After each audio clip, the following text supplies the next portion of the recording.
I'm here in Hostages Square in Tel Aviv, where families, friends, and supporters of the hostages come regularly to rally for them and keep their plight front and center in the eyes of the government. You can see behind me this clock is counting the days that the hostages have been held captive in Gaza, more than 670 days. But right now, families are saying that they are extremely worried about the fate of their loved ones. And that is because Israel has said that it is going to take control of Gaza City. It is going to escalate this 22-month war. And a lot of families say they're concerned that their relatives are going to be able to come out alive. There's 50 hostages in Gaza, about 20 are believed to still be alive. Now, Palestinians we've spoken to in Gaza say they too are extremely concerned about what this new offensive means. Many people have been uprooted multiple times. A lot of people that we've spoken to say that they don't want to leave, and that even if Israel tells them to go, they're not going to go anywhere. They say much of the strip has been reduced to rubble. They spend their days searching for food because there's a dire humanitarian situation, and that they are not going to go anywhere. Can you explain that to me? It's unclear when this offensive. All right, that's it. I'm done. It's just. This is the part that where the pro-Palestinians, like, I mean, to be honest with you, their arguments are not very logical to begin with. But this is where they really lose me. If where you live is not livable, why wouldn't you leave? People in Cuba are leaving and they're not getting, bombed. There's no war going on, and they're leaving because it's not livable. You cannot raise a family there. You can't build a business there. So they're leaving because they want a better life for their family. Explain to me how it's logical for you to stay in a country that is literally not inhabitable, but you want to stay for what? Because you don't want the land to be stolen? Dude, it's not livable. It's been technically already conquered. It's already been destroyed. Why are you going to stay? For what? Out of pride? Starve your children because you think that it's wrong to leave the country that's not even helping you live a prosperous life? What did Hamas do to its citizens for them to be so proud of their land? You're literally starving to death. And you're blaming Israel. No. Hamas is starving you to death. That is what is going on right now. People are saying, watch, I know people are going to be like, you are pro-Israeli and you are pro-colonizer and all this bullshit. Listen, bro. Yes, what happened on October 7th is definitely questionable. Egypt did tell Ben Yahu, whatever his face is, he warned him ahead of time. They ignored the warnings. That's suspect.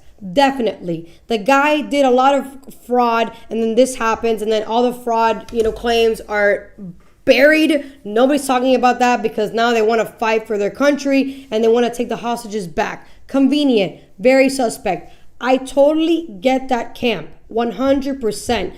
But I'm not going to ignore the fact that we have a land called Gaza that's being governed by an organization called Hamas, who is a terrorist organization who has done nothing for its people except enslave them.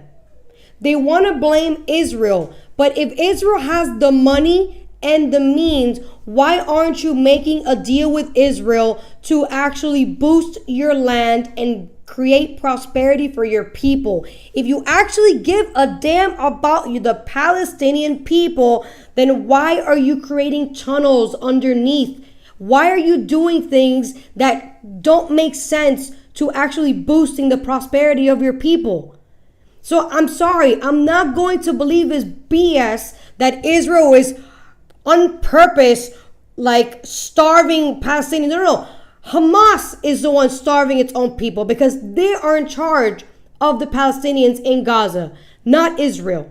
They've been in charge of them, since 2006, 2007, however the case might be.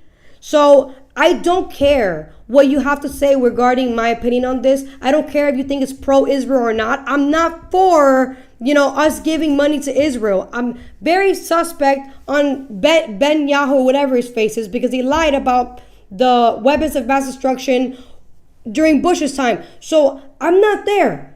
I'm in the middle here. I'm not going to blame Israel 100%.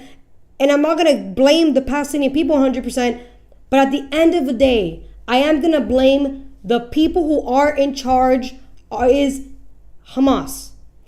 That is those are the people who are at fault here the most. It's their job to take care of their people, and they failed. They failed, and now we have to send money over there and send food over there for their people to actually not even to survive, just to not die of starvation, because they're not surviving. We're trying to keep them alive, the bare minimum, giving them bird food to keep them alive, because Hamas refuses to give a damn about its own people. Because listen, bro, nobody can sit here and tell me, oh, it doesn't care. Okay, and Hamas does? Hamas cares? Where is the proof Hamas cares? Look at how people are living there. Oh, that's because Israel bombed them. Okay, why did Israel bomb them? Maybe because they attacked Israel. Oh yeah, but they were being occupied before that happened. Okay, why were they being occupied? Because they kept bombing Israel. So again, we go back and forth here. They're both wrong. I'm not saying one is innocent here. They're both wrong. But I'm going to blame the leaders of Gaza over Israel, because it's their job to keep their people safe. It's their job to feed their people. It's their job to help them be prosperous, and they failed because they don't care about their people. They don't care. So yes, that's where I stand with that. The fact that they don't want to leave, to me, is like, wow.